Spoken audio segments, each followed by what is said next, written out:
আসসালামু আলাইকুম।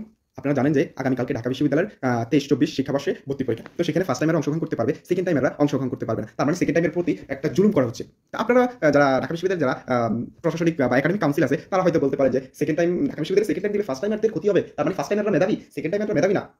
ওহ! আসলে ফার্স্ট টাইম আমরা মেধাবী, সেকেন্ড টাইম মেধাবী না। এই যুক্তির প্রেক্ষিতে হাজারো যুক্তি গত ১০ বছর থেকে দিয়ে আসছে। কিন্তু কোনো লাভ হয় না। সুতরাং আমি যুক্তি দেখায় লাভ নাই। আমি বলি যে ঢাকা বিশ্ববিদ্যালয়ে যারা আছে তারা একটা ব্যবসায়ী, একেকটা ব্যবসায়ী। ঢাকা বিশ্ববিদ্যালয়ে যে যারা রয়েছে তারা প্রত্যেকটা মেক্সিমাম একেকজন ব্যবসায়ী। কারণ ব্যবসায়ী না হলে তারা শিক্ষার্থীদের অধিকার নিয়ে, শিক্ষার্থীদের স্বপ্ন নিয়ে এরকম খামখেয়ালি করতো না। একজন শিক্ষার্থী, প্রত্যেক শিক্ষার্থীর স্বপ্ন থাকে ঢাকা বিশ্ববিদ্যালয়ে পড়া। কিন্তু আমাদের শিক্ষার্থী হিসেবে আমাদের সেই সুযোগটা করে দেওয়া হচ্ছে না। বাইরের দিকে তারা এত শিক্ষা ব্যবস্থায় এত উন্নতি কেন? তাদের শিক্ষা ব্যবস্থায় দুর্নীতি আছে অল্প কিছু।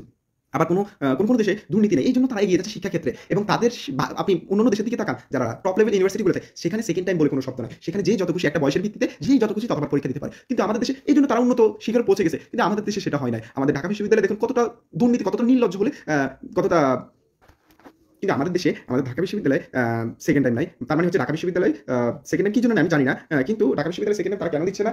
তার মানে হচ্ছে ফার্স্ট টাইমারদের ক্ষতি হবে। এইজন্য ঢাকা বিশ্ববিদ্যালয়ে সেকেন্ড টাইম দিচ্ছে না।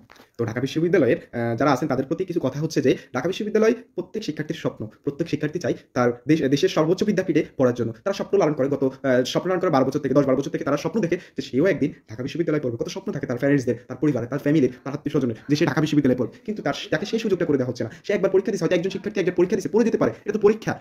আপনি বলেন যে এটাও পরীক্ষা, এটাও একটা পরীক্ষা। এটা একবার সুযোগ দেওয়া উচিত, দ্বিতীয়বার সুযোগ দেওয়া উচিত না। এটা হচ্ছে পৃথিবী। পৃথিবীতে একজন মানুষ পড়ে গেলে তাকে আরেকবার চান্স দেওয়া যায়। একজন মানুষ ভুল করলে ভুল শুধরে আরেকবার সুযোগ দেওয়া যায়। এটা তো পরপার না, এটা এপার। এটা পৃথিবী।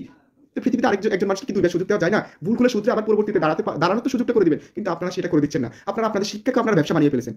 আপনারা শিক্ষার্থীদের অধিকার নিয়ে সিনেমিনি করছেন, শিক্ষার্থীর স্বপ্ন নিয়ে আপনারা সিনেমিনি খেলতেছেন, শিক্ষার্থীদের স্বপ্ন নিয়ে, শিক্ষার্থীদের প্রত্যেক শিক্ষার্থীর স্বপ্নগুলো আপনারা নিজ হাতে চুরমার করে ভেঙে দিচ্ছেন। আমি বলি ঢাকা বিশ্ববিদ্যালয়ে যারা রয়েছে তারা ম্যাক্সিমাম প্রত্যেক শিক্ষার্থীর স্বপ্নগুলোতে হাতে এভাবে চুরমার করে ভেঙে দিচ্ছে। সেকেন্ড টাইমারদের স্বপ্নগুলোকে চুরমার করে গত ১০ বছর ভেঙে দিচ্ছে। আপনাদের চ্যাটটা এখান থেকে আপনি কিন্তু চাইলে আপনি তাদের সেকেন্ড টাইমারদের অধিকার ফিরিয়ে দিতে পারেন, কিন্তু আপনি দেন না।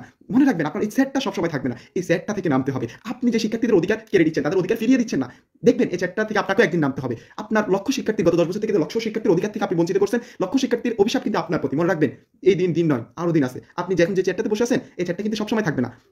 একদিন একটা সময় এই চ্যাটটা থেকে নামতে হবে, নেমে যেতে হবে। কিন্তু এই শিক্ষার্থীদের যে স্বপ্নগুলো আপনি ভাঙতেছেন, এই শিক্ষার্থীরাও কিন্তু আবার এছাড়াও যেতে পারে, কিন্তু আরো উচ্চ লেভেলেও তারা যেতে পারে, কিংবা অন্য লেভেলেও তারা যেতে পারে। কিন্তু আপনি ভুলে যাবেন না যে এই শিক্ষার্থীদের স্বপ্ন ভেঙে চুরমার করছেন আপনি নিজ হাতে। এই শিক্ষার্থীরা কিন্তু সেটা ভুলে যাবে না। আপনি যে তাদের ক্ষতি করতেছেন, এটা তো একজন শিক্ষার্থী ক্ষতি করাচ্ছে। ১০ বছর থেকে ঢাকা বিশ্ববিদ্যালয়ে পড়ার স্বপ্ন দেখে লালন করে, সে একবার না হলে আরেকবার তো চেষ্টা করতে পারে, কিন্তু আপনি সেই সুযোগটা দিচ্ছেন না। তো সর্বোপরি এটাই বলি যে এখন ঢাকা বিশ্ববিদ্যালয়ে যারা আছে ম্যাক্সিমাম অংশ ব্যবসায়ী, কারণ তাদের ব্যবসার কারণ তাদের স্বার্থ রয়েছে, এই জন্য তারা সেকেন্ড টাইম দিচ্ছেন না। হয় এতগুলো যুক্তি দেখার পর তাদের কথা প্রেক্ষিতে এতগুলো যুক্তি, যে যুক্তিগুলো তারা দেখা যায় সবগুলো অদ্ভুত বেহুদা, সেই যুক্তিগুলোর প্রেক্ষিতে অনেক টিচাররা উত্তর দিয়েছেন, কিন্তু তারা সেটাকে তারা বেখালি। তো যাই হোক, পরিশেষে এটাই বলি যে লক্ষ শিক্ষার্থীর অভিশাপ ঢাকা বিশ্ববিদ্যালয়ে যারা একাডেমিক কাউন্সিল আছে তাদের প্রতি, কারণ তাদের প্রতি যারা শিক্ষার্থীদের বঞ্চিত করছে, তারা শিক্ষার্থীর স্বপ্নগুলোকে ভেঙে চুরমার করে দিচ্ছে তাদের প্রতি। আর কিছু বলার নাই।